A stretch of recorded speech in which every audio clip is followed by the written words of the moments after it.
June 4, 1942 dawned with deceptive calm across the Central Pacific, though beneath that tranquility churned forces that would reshape the course of the greatest war humanity had ever witnessed.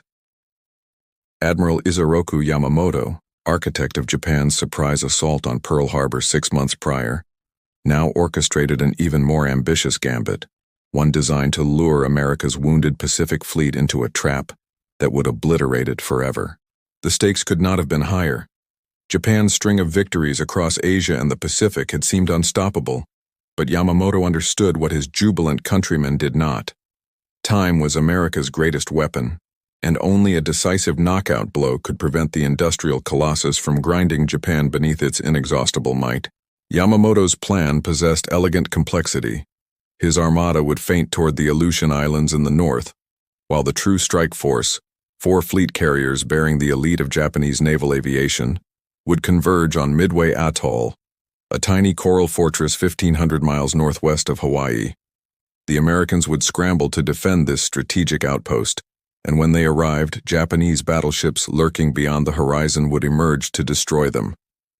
It was the kind of elaborate choreography at which the Imperial Japanese Navy excelled, combining deception, overwhelming force, and the warrior spirit of Bushido that had carried them from victory to victory since December 7, 1941. Vice Admiral Chuichi Nagumo commanded the carrier strike force aboard the flagship Akagi, the same vessel from which his aircraft had devastated Pearl Harbor. Joining Akagi were her sister carriers Kaga, Soryu, and Hiryu, the most powerful concentration of naval air power ever assembled. Their hangars and flight decks brimmed with over 250 aircraft and the Imperial Navy's finest pilots, veterans whose skill had been honed in the skies over China and polished to lethal perfection during the rampage through Southeast Asia. These men considered themselves invincible, and why shouldn't they? They had struck the Americans at Pearl Harbor, sunk the British battleship Prince of Wales and battlecruiser Repulse, and dominated the seas from Hawaii to Ceylon. Yet Yamamoto harbored quiet concerns that his subordinates dismissed. Intelligence had grown murky. Japanese naval codes, which they believed impenetrable, might have been compromised. American carrier movements remained frustratingly unclear. The admiral had requested additional reconnaissance, but his staff assured him of American weakness and confusion. They pointed to the devastating raid on Tokyo by Colonel James Doolittle's bombers in April, a propaganda victory for America but strategically meaningless, they insisted, except that it proved Japanese home islands remained vulnerable. That raid had in fact accelerated Yamamoto's timeline for Midway, adding urgency to an operation that perhaps deserved more careful preparation. Unknown to Yamamoto, his worst fears had materialized. Commander Joseph Rochefort and his cryptanalysis team at Pearl Harbor's Station Hypo had performed a miracle of code-breaking, piecing together fragments of intercepted Japanese communications to reveal the Midway operation's broad outlines. Admiral Chester Nimitz, Commander-in-Chief of the Pacific Fleet, possessed something no American commander had enjoyed since the war began: foreknowledge of enemy intentions. He would not wait for the Japanese trap to spring. Instead, he would lay one of his own, positioning carriers Enterprise, Hornet, and the hastily repaired Yorktown northeast of Midway, where they could strike Nagumo's ships at the most vulnerable moment. The stage was set for a confrontation that would determine whether Japan's rising sun would continue its ascent or begin its long, agonizing descent toward darkness. The pre-dawn darkness of June 4th found Nagumo's carrier force slicing through calm seas approximately 240 miles northwest of Midway. Inside the carrier's ready rooms, pilots received their final briefings for the initial strike. 108 aircraft assigned to pummel Midway's defenses into submission. Lieutenant Joichi Tomonaga would lead the attack, and as the first aircraft roared down Akagi's deck at 4:30 in the morning, confidence pervaded the fleet. This was routine work for veterans of Pearl Harbor and the Indian Ocean raids. By noon, they expected Midway's garrison to be shattered and its runways cratered beyond use. What Nagumo's aviators did not know was that American radar had detected their approach while they were still 93 miles distant. Marine fighters, obsolescent Brewster Buffaloes and Grumman Wildcats, scrambled into the dawn sky, though they stood little chance against the superbly trained Japanese formations. The aerial battle proved brutally one-sided, with Japanese Zeros decimating the outmatched American defenders. Yet the Marines' sacrifice bought precious time.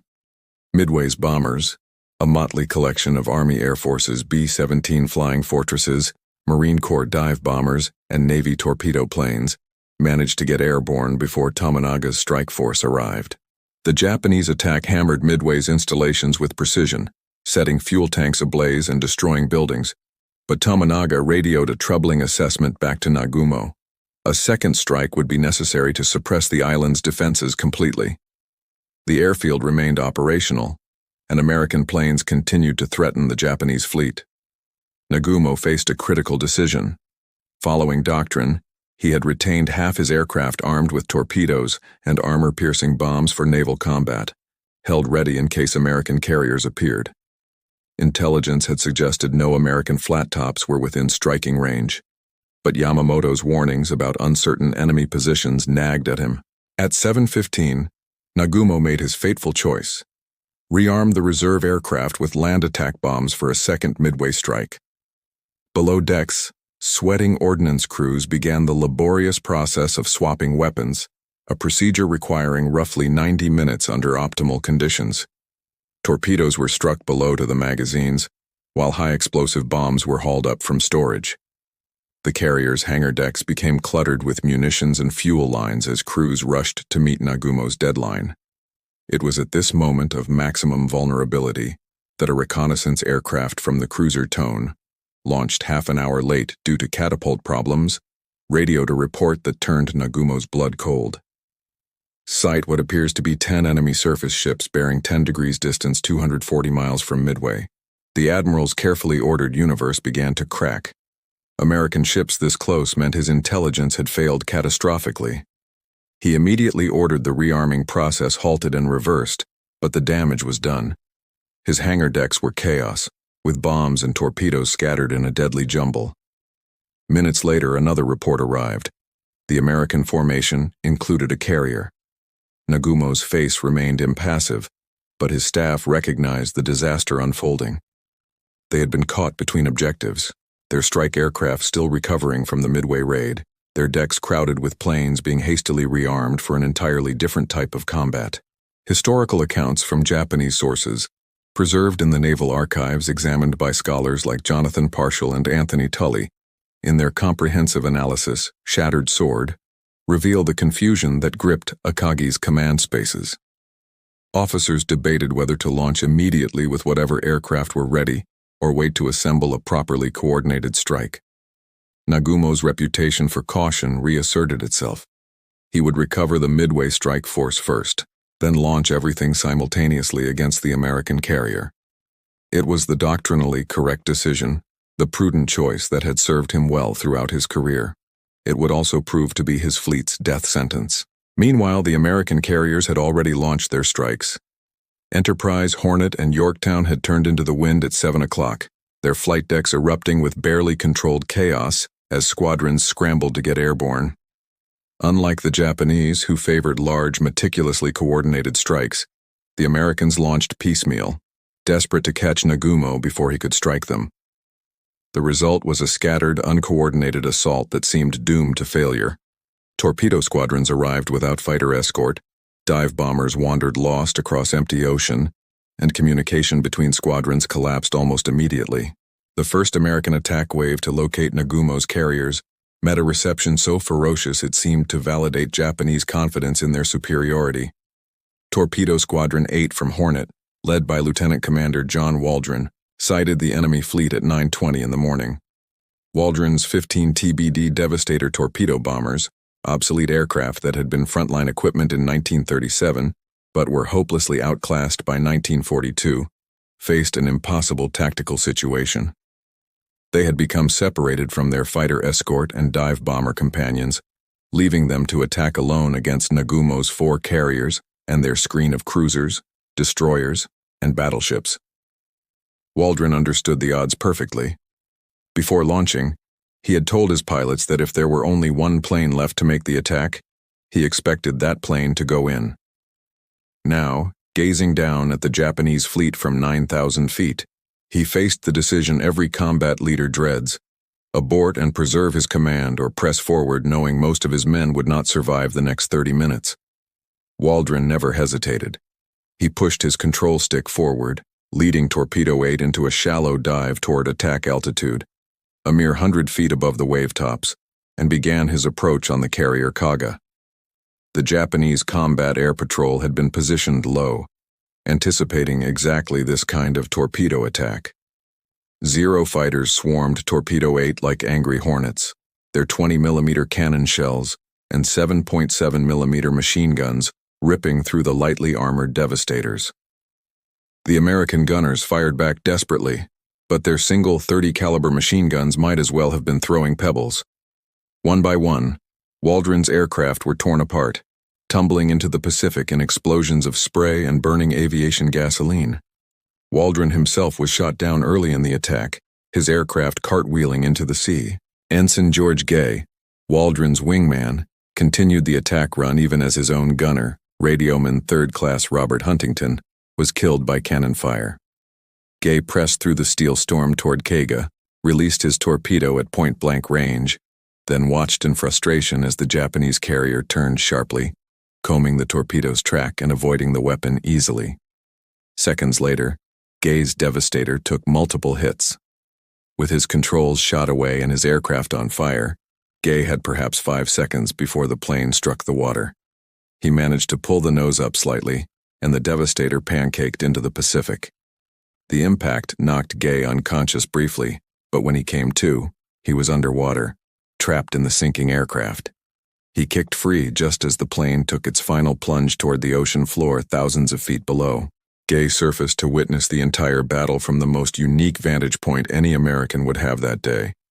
He was alone in the middle of the Japanese fleet, surrounded by enemy warships, floating in his life jacket amid burning oil and wreckage. Pulling a seat cushion over his head for concealment, he watched the continuing disaster as 2 more American torpedo squadrons, VT-6 from Enterprise and VT-3 from Yorktown, arrived separately and attacked with the same suicidal courage Waldron had displayed. The Japanese defenders, their blood up and confidence soaring, slaughtered these attacks as efficiently as they had destroyed Torpedo 8. Of 41 torpedo bombers that attacked Nagumo's carriers that morning, only 6 survived. Not a single American torpedo found its target. The ocean was littered with burning aircraft and men struggling in the water. Japanese sailors watching from their ships felt their invincibility confirmed. The Americans were brave but hopelessly outmatched, throwing themselves uselessly against Japanese steel and training. On Akagi's bridge, Nagumo and his staff allowed themselves cautious optimism. The torpedo attacks had been beaten off and their own strike force was nearly ready to launch against the American carriers. The recovered Midway strike force aircraft crowded the flight decks, refueled and rearmed, while below decks the reserve aircraft were finally ready with torpedoes and armor-piercing bombs. In minutes, Nagumo would unleash a counterstrike that would send the American carriers to the bottom. What the Japanese could not know was that the torpedo squadron's sacrifice had accomplished something far more valuable than any hits they might have scored. They had dragged the Japanese combat air patrol down to wave-top level and pulled the fighters out of position. Every Zero pilot was focused downward, hunting the last torpedo planes, and 33 American dive bombers were approaching from high altitude, completely unopposed. Lieutenant Commander Wade McCluskey had been flying for more than 2 hours, his fuel gauge dropping toward empty, his 33 Dauntless dive bombers from Enterprise scattered across miles of empty ocean. He had flown to where intelligence predicted the Japanese fleet would be, and found nothing but endless blue water. The temptation to turn back, to preserve his squadron and save fuel for the return journey, must have been overwhelming. Instead, McCluskey made the command decision that would alter the Pacific War's trajectory.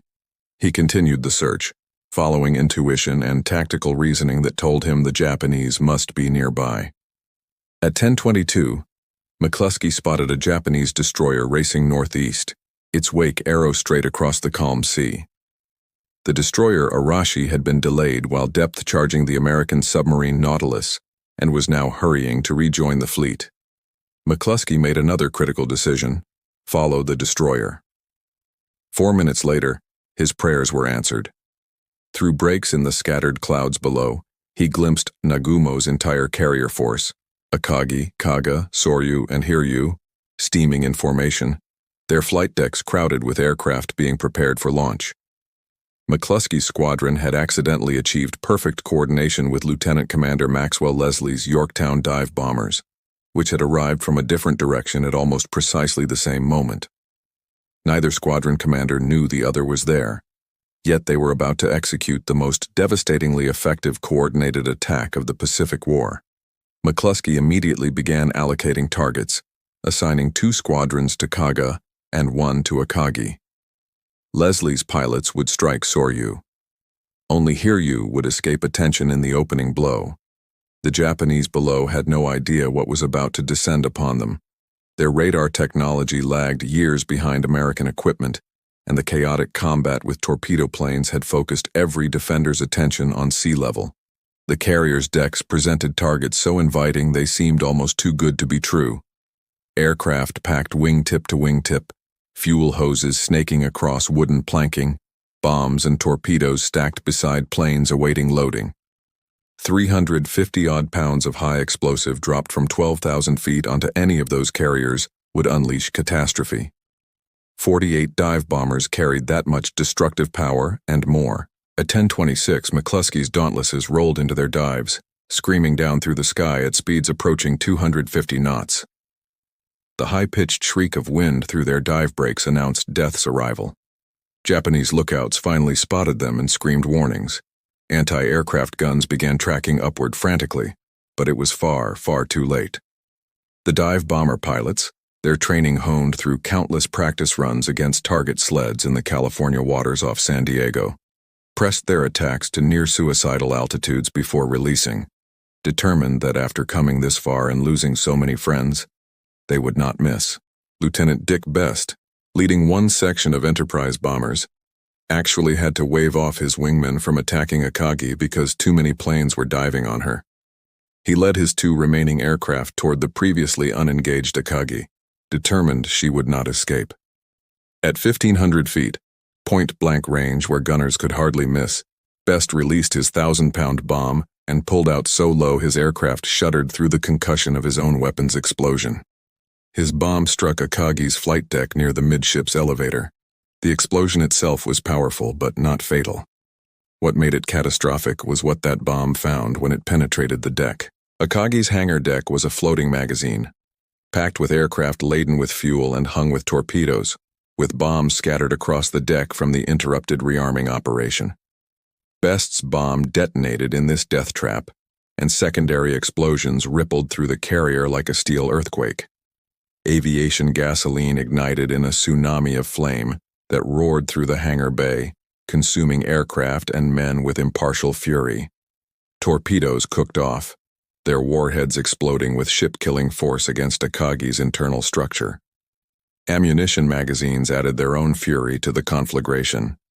Within seconds, Admiral Nagumo's flagship transformed from the pride of the Japanese fleet into a floating funeral pyre. Kaga and Soryu suffered identical fates within minutes. 4 bombs struck Kaga in rapid succession, and she erupted in flames from bow to stern. Soryu took 3 hits that set off the same chain reaction of secondary explosions. Within 5 minutes, between 10:26 and 10:31 on the morning of June 4, 1942, 3 of Japan's 4 carriers were mortally wounded, their flight decks shattered, their hangars transformed into blast furnaces, their crews dying by the hundreds in fires so intense that steel buckled and paint ignited on ships hundreds of yards away. Captain Tomeo Kaku, commanding the carrier Hiryu, watched in shock as 3/4 of Nagumo's carrier force dissolved into pillars of flame and black smoke. Hiryu had escaped the American dive bomber's attention purely by chance. She had been steaming several miles apart from her sister ships, and the American squadron commanders had not spotted her through the broken cloud cover. Now she represented Japan's sole remaining offensive capability in this sector of the Pacific, and Kaku understood that his ship's survival depended on striking the American carriers before they could rearm and launch a second strike.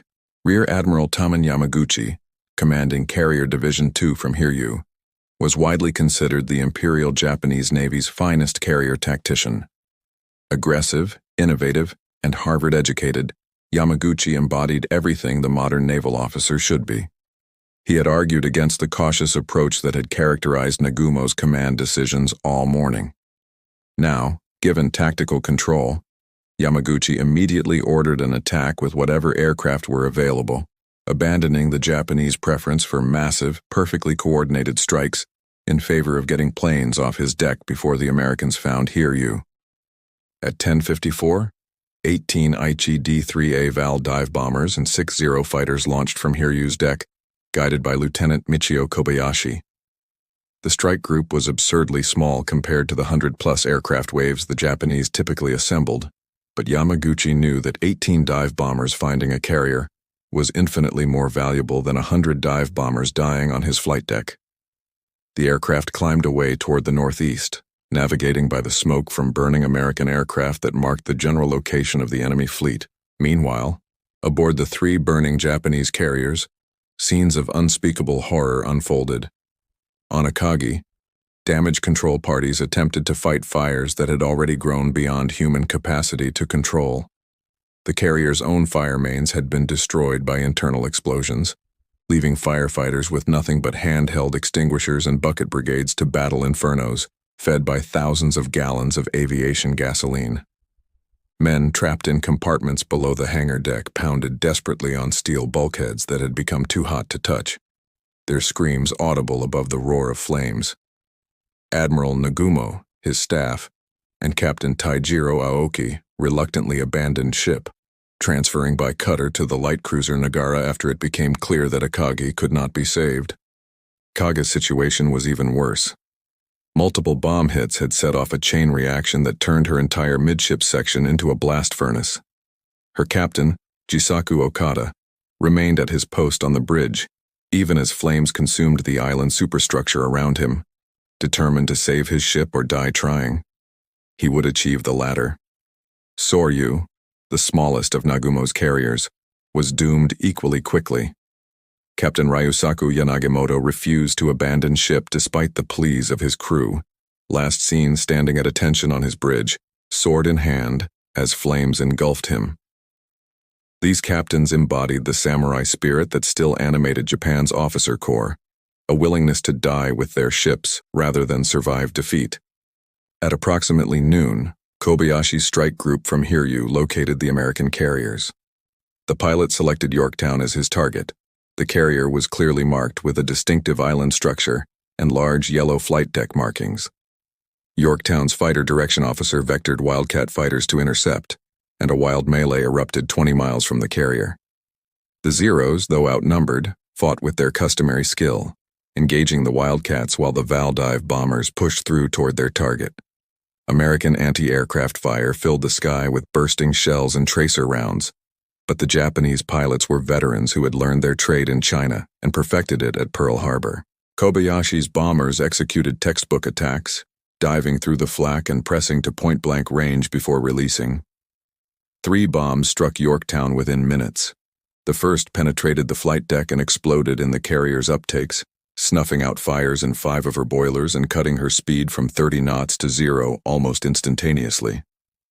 The second bomb destroyed her air group briefing room on the second deck, killing dozens of officers and men. The third penetrated 4 decks before exploding, starting fires that threatened her forward magazines and elevators. Yorktown's Captain Elliot Buckmaster immediately implemented damage control procedures drilled into his crew through endless exercises, and remarkably, within 2 hours his men had Yorktown underway again at 19 knots. But Yamaguchi on Hiryu was not finished. He had already launched a second strike, 10 Kate torpedo bombers and 6 Zeros, led by Lieutenant Joichi Tomonaga, who had returned from the morning's Midway raid only to volunteer immediately for this mission despite knowing his aircraft had been damaged and was leaking fuel. It was a death sentence Tomonaga accepted without hesitation.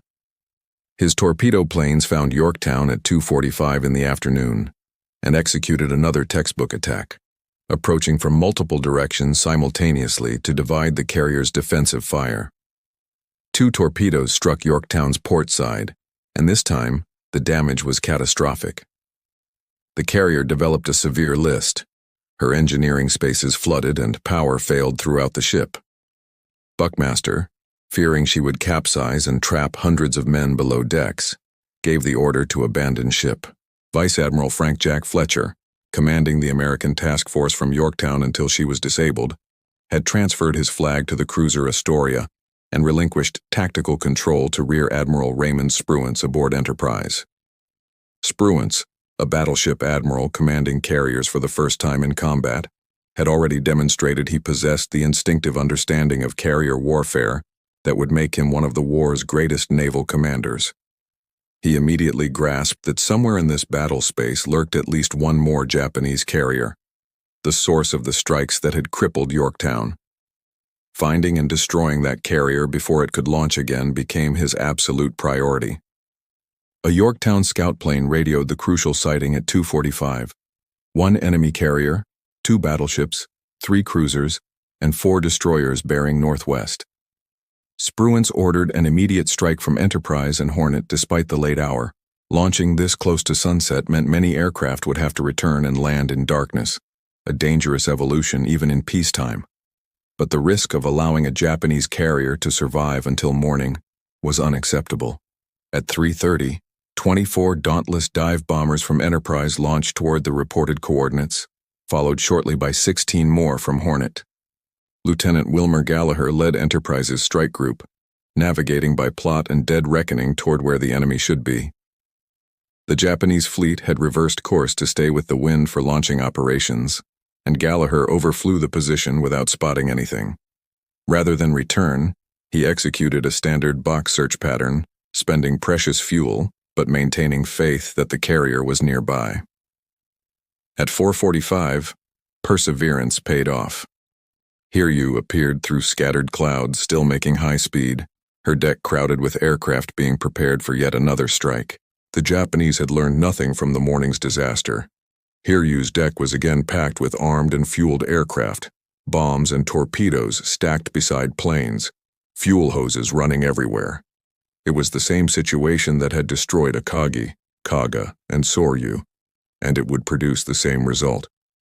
Gallagher's dive bombers rolled into their attacks at 5 o'clock, and 4 bombs struck Hiryu in rapid succession. One hit forward of the bridge, destroying the forward elevator and starting fires in the hangar bay.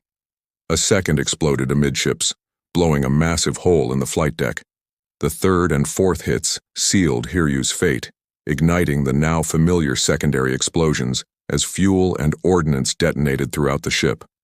Admiral Yamaguchi, who had commanded with such skill and aggression throughout the battle, knew immediately that his carrier was doomed. Unlike Nagumo, who had been forced to abandon Akagi, Yamaguchi chose to remain aboard Hiryu. His decision embodied the warrior code that still dominated Japanese military culture. A commander who loses his ship has failed and must atone with his life. Captain Kaku made the same choice.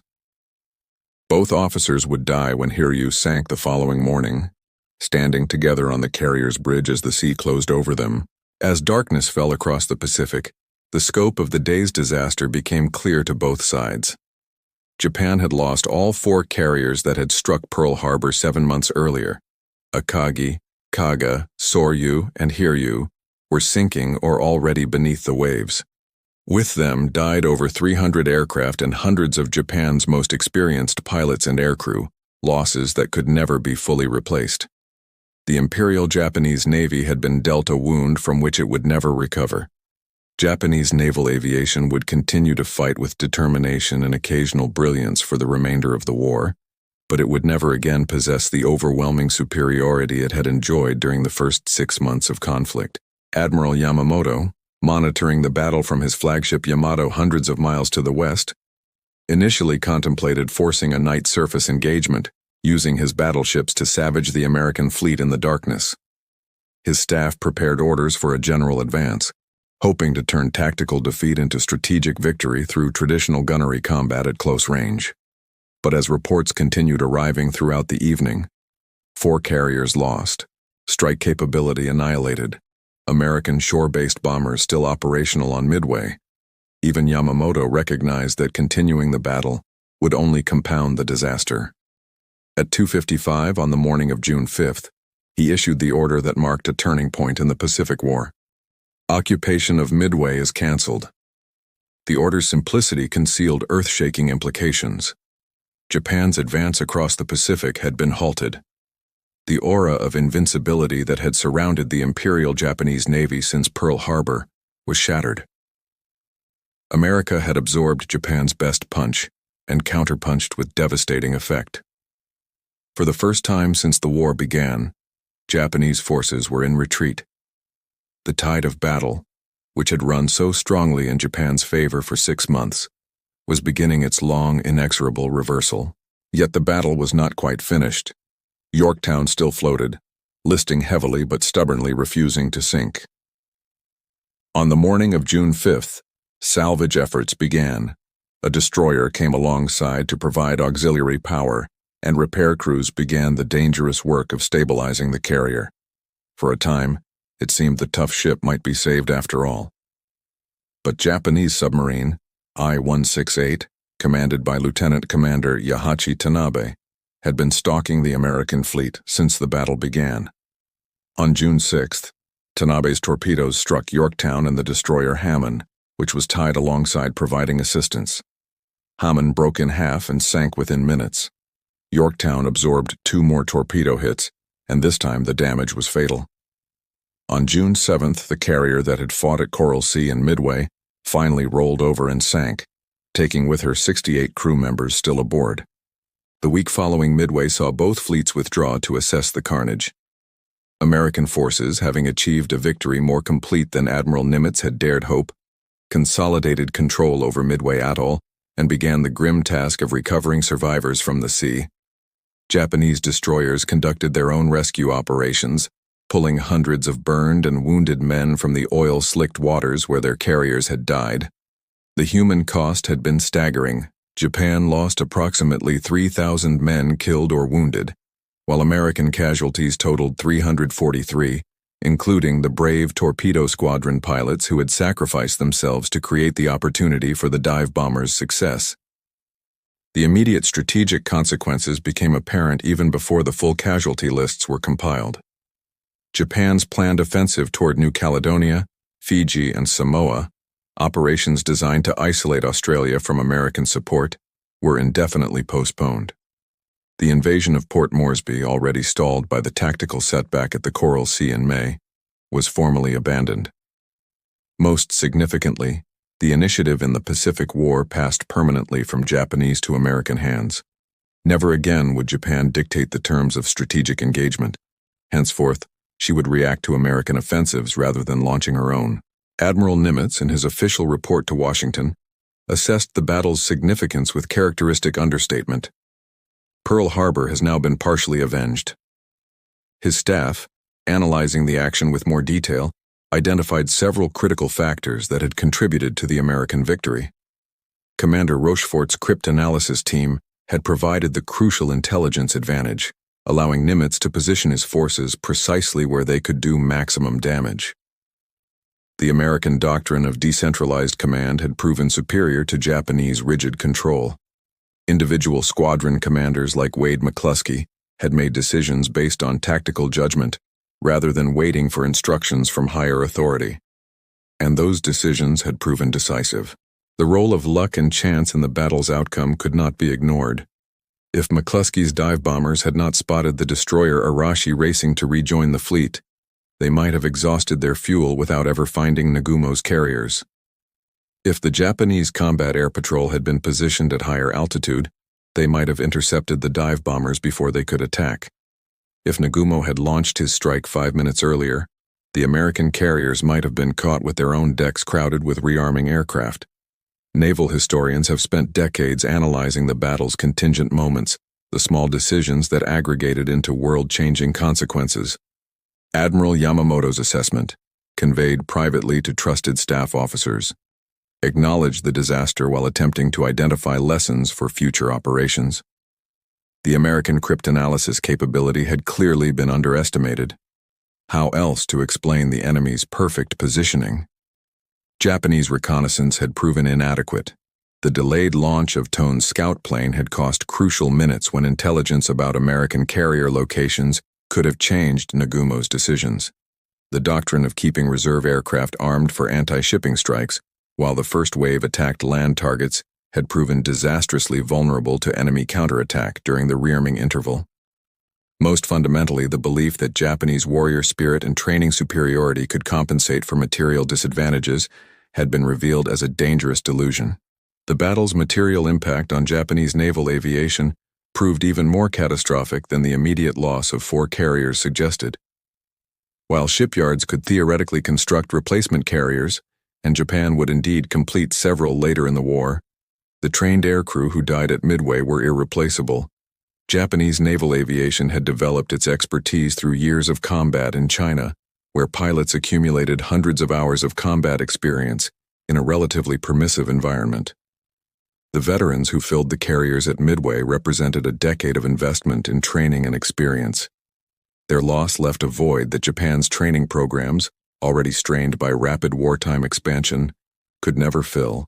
Lieutenant Commander John Thatch, who had survived commanding Fighting Squadron 3 from Yorktown during the morning's engagements, later reflected on the Japanese pilot's skill. "We knew that the Japanese naval aviator was the finest trained in the world. His tactics were brilliant. His equipment was excellent. His courage was phenomenal." That Thatch's relatively inexperienced American pilots had prevailed despite facing these advantages spoke to the organizational and technological superiority that would increasingly characterize American operations as the war progressed. The battle also validated the fundamental transformation that had occurred in naval warfare during the interwar period. Midway was history's first major fleet engagement where the opposing surface ships never sighted each other. Aircraft carriers had proven they were not merely scouts or auxiliary vessels, but the capital ships of modern navies. Battleships in which Japan had invested so heavily, and which remained the psychological center of naval power for traditionalists like Yamamoto, had played no meaningful role despite being present in strength. The age of the dreadnought was over. Carrier aviation would dominate naval combat for the remainder of the 20th century and beyond. The months following Midway saw the strategic landscape of the Pacific War fundamentally reordered. On August 7, 1942, American Marines landed on Guadalcanal in the Solomon Islands, initiating the first major American offensive operation of the war. The campaign devolved into a brutal 6-month struggle that consumed ships, aircraft, and men at horrific rates, but it established a pattern that would characterize the remainder of the Pacific War. America attacking, Japan defending, with the initiative permanently shifted from Tokyo to Washington. Without the carrier striking power lost at Midway, Japan could not prevent American landings or cut the Marines' supply lines decisively, though they tried desperately to do both. Japan's shipbuilding programs accelerated frantically, attempting to replace the lost carriers. The fleet carrier Taiho, incorporating lessons learned from Midway about hangar deck fire suppression and damage control, would not commission until March 1944, far too late to affect the war's trajectory. Smaller escort carriers could be produced more quickly, but they lacked the speed, aircraft capacity, and striking power of fleet carriers. More critically, Japan's pilot training programs, already strained before Midway, collapsed under the demands of replacing hundreds of expert aviators while simultaneously expanding to support new carrier air groups and defending an increasingly vulnerable maritime empire. American industry, by contrast, was hitting its stride. Essex-class fleet carriers began sliding down the ways at a rate Japan could not match. Eventually, 24 would be completed, each more capable than any Japanese equivalent.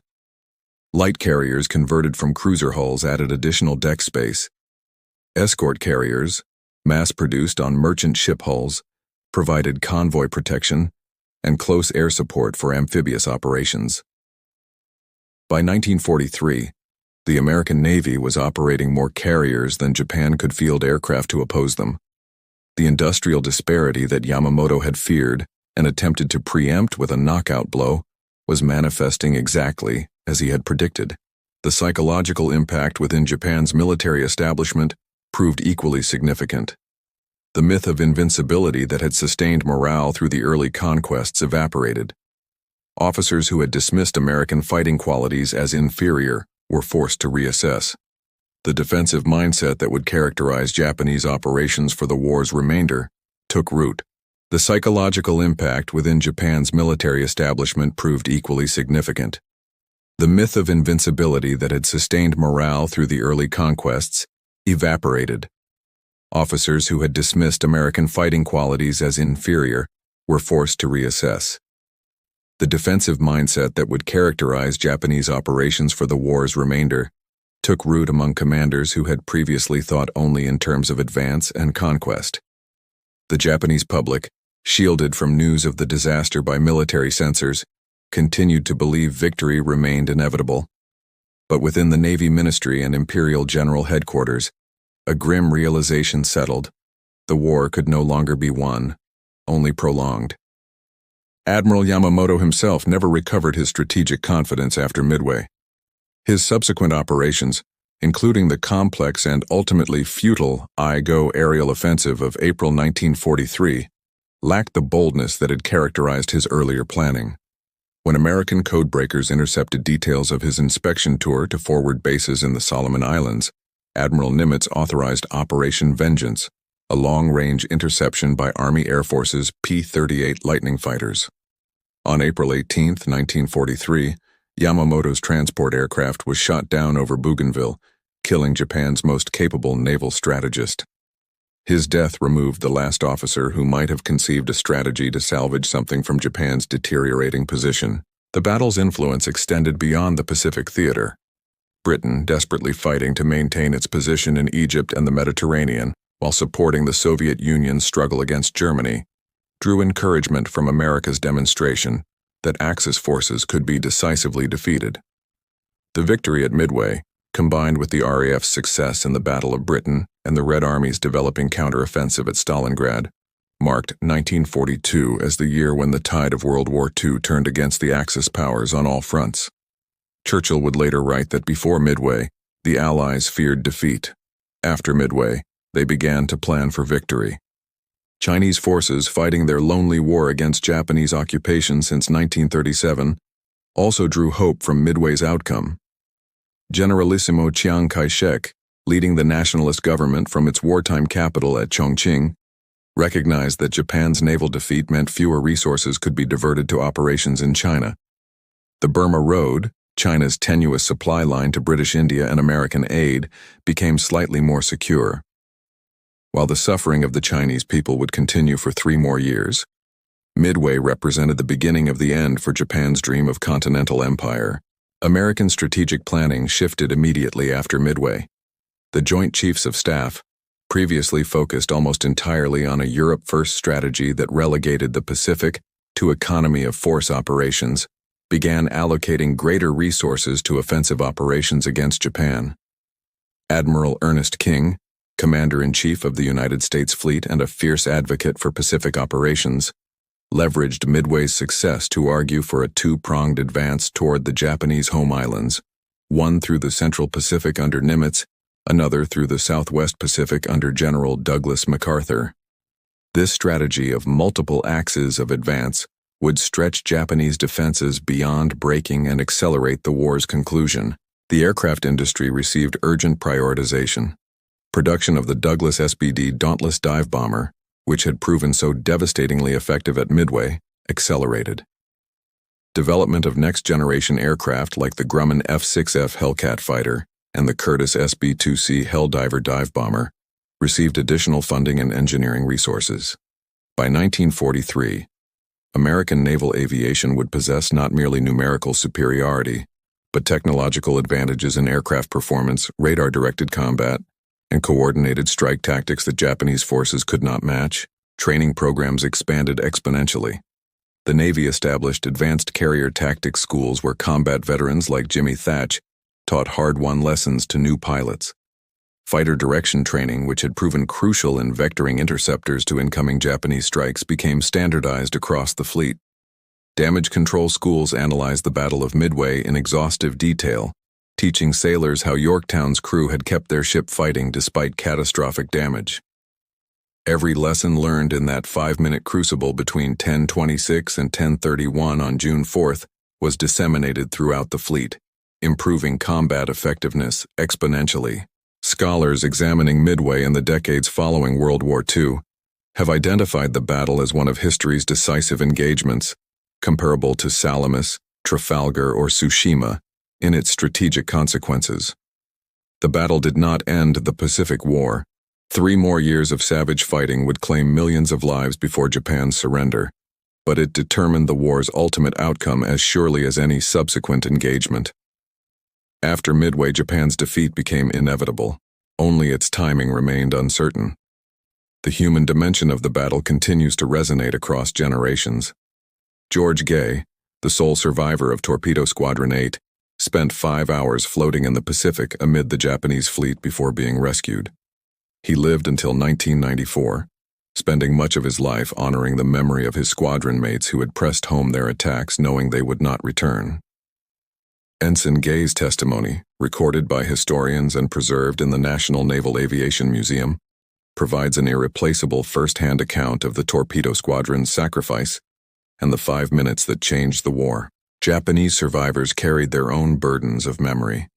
Commander Mitsuo Fuchida, who had led the attack on Pearl Harbor and was aboard Akagi during Midway, spent decades after the war attempting to understand how Japan's seemingly invincible carrier force had been destroyed so completely. His memoirs, while sometimes criticized for factual errors and self-serving interpretations, nevertheless provide valuable insights into Japanese planning and the shock of defeat from within the losing fleet. Fuchida eventually became a Christian missionary, perhaps seeking redemption for his role in initiating the war that brought such suffering to both nations.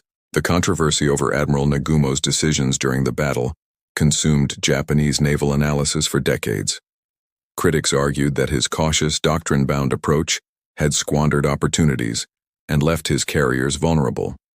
Defenders pointed out that Nagumo had been provided inadequate reconnaissance, unreliable intelligence, and conflicting objectives that would have challenged any commander. The debate, ultimately, matters less than the recognition that Nagumo faced an impossible situation, partly of Japan's own making. The strategic overextension that placed him hundreds of miles from support, facing an enemy that knew he was coming and had prepared an ambush. Modern historians benefiting from access to both American and Japanese archives have developed increasingly sophisticated understandings of the battle's contingent nature. Works like Shattered Sword by Jonathan Parshall and Anthony Tully, which draws extensively on Japanese sources, have challenged earlier American-centric narratives and revealed the complexity of Japanese decision-making and doctrine. These scholars emphasize that Midway was not simply a story of American virtue triumphing over Japanese aggression, but rather a complex interaction of intelligence, technology, training, luck, and individual leadership decisions that happened to favor the American side during the critical moments. The battle also highlighted the importance of mid-level leadership in modern warfare. Wade McCluskey's decision to continue searching when he found empty ocean, Dick Best's choice to redirect his attack to a less crowded target, John Waldron's determination to press home Torpedo 8's attack despite hopeless odds. These decisions by officers commanding dozens rather than thousands of men proved more consequential than the strategic planning of admirals commanding fleets. The decentralized nature of carrier warfare, where squadron commanders operated beyond direct control once launched, rewarded initiative and tactical judgment in ways that traditional naval combat had not. For the United States, Midway became a foundational narrative of resilience and ultimate triumph. The story of outgunned Americans defeating a superior enemy through courage, ingenuity, and determination fit perfectly with national mythology about citizen soldiers defending democracy against tyranny. Movies, books, and documentaries have returned repeatedly to the battle, each generation finding new meanings and messages in the story. The 1976 film Midway, despite its historical liberties, introduced the battle to millions of Americans who had not experienced the war firsthand. More recent films, including the 2019 production Midway, have attempted greater historical accuracy, while maintaining the narrative's dramatic power. For Japan, Midway's memory remains more complicated. The battle represents both the high water mark of Japanese naval aviation and the beginning of a catastrophic descent toward defeat and occupation. Japanese historians have debated whether different decisions might have altered the outcome, whether the Midway operation itself was strategically sound, whether Japan's entire decision to wage war against the United States was fundamentally irrational, given the industrial disparity between the nations. These debates touch on sensitive questions about responsibility, nationalism, and historical memory that Japan continues to grapple with generations after the war's end. The technical lessons of Midway influenced naval aviation development through the Cold War and beyond. The importance of damage control, demonstrated by Yorktown's survival after the first Japanese strike, led to revolutionary improvements in carrier design. Armored flight decks, improved fire suppression systems, and compartmentalization that could contain battle damage became standard features of post-war carrier construction. The necessity of integrated air defense systems, combining radar detection, fighter direction, and anti-aircraft gunnery, drove technological development that would culminate in the Aegis combat system decades later. The battle also demonstrated that naval air power had become the decisive arm in maritime warfare, a lesson that influenced post-war force structure across all major navies. Britain, despite her proud battleship heritage, began scrapping capital ships while expanding carrier aviation. The Soviet Union, which had possessed no carrier capability during World War II, initiated programs to develop naval aviation during the Cold War.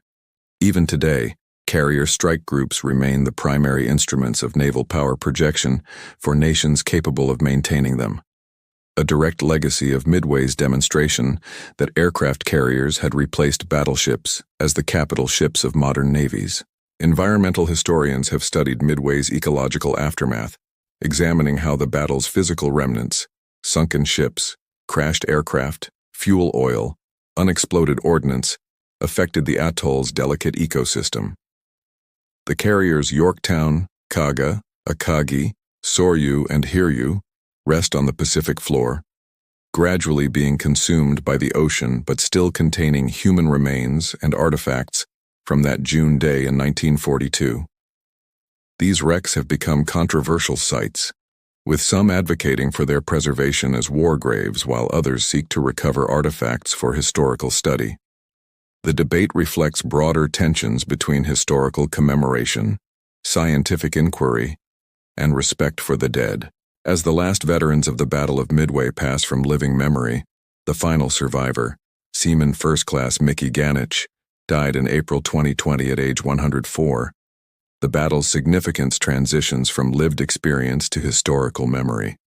Museums, including the National Museum of the Pacific War in Fredericksburg, Texas, and the Pacific Aviation Museum Pearl Harbor, work to preserve artifacts, oral histories, and documentation that will allow future generations to understand what occurred during those crucial days in June 1942. The SBD Dauntless dive bomber recovered from Lake Michigan, where it sank during training operations, now represents in museums the aircraft type that won the battle. Educational institutions incorporate Midway into curricula teaching military strategy, leadership, decision-making under uncertainty, and the application of intelligence to operational planning. The Naval War College in Newport, Rhode Island, uses the battle as a case study for multiple courses, examining it from perspectives ranging from tactical employment of naval aviation to strategic intelligence analysis to ethical decision-making in combat. The battle's complexity and clear turning point nature make it ideal for teaching how seemingly small decisions can produce world-changing consequences. The Battle of Midway stands as a testament to how technological change, human courage, and strategic insight can converge to produce decisive outcomes even when material advantages seem to favor the opponent. Japan entered the battle with more carriers, more aircraft, more experienced pilots, and the initiative. She departed with her carrier force destroyed, her strategic offensive capabilities shattered, and her prospects for ultimate victory eliminated. The United States entered the battle still reeling from Pearl Harbor, uncertain of her capabilities and hoping merely to defend Midway Atoll.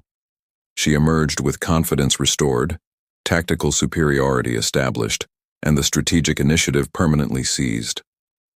The firestorms that dissolved Japan's tactical strength over Midway's seas on that June day in 1942 burned away more than 4 aircraft carriers. They consumed Japan's dream of empire, her illusion of invincibility, and her hope that superior spirit could overcome superior resources. From those flames arose the foundation of American victory in the Pacific, a victory purchased through sacrifice, enabled by intelligence, and sealed by 5 minutes of devastatingly effective dive bombing that changed the course of the 20th century. The smoke from burning carriers has long since dissipated, but the lessons of Midway, about preparation, courage, leadership, and the contingent nature of history, remain as relevant today as they were 8 decades ago when the fate of nations hung in the balance above the blue waters of the Central Pacific.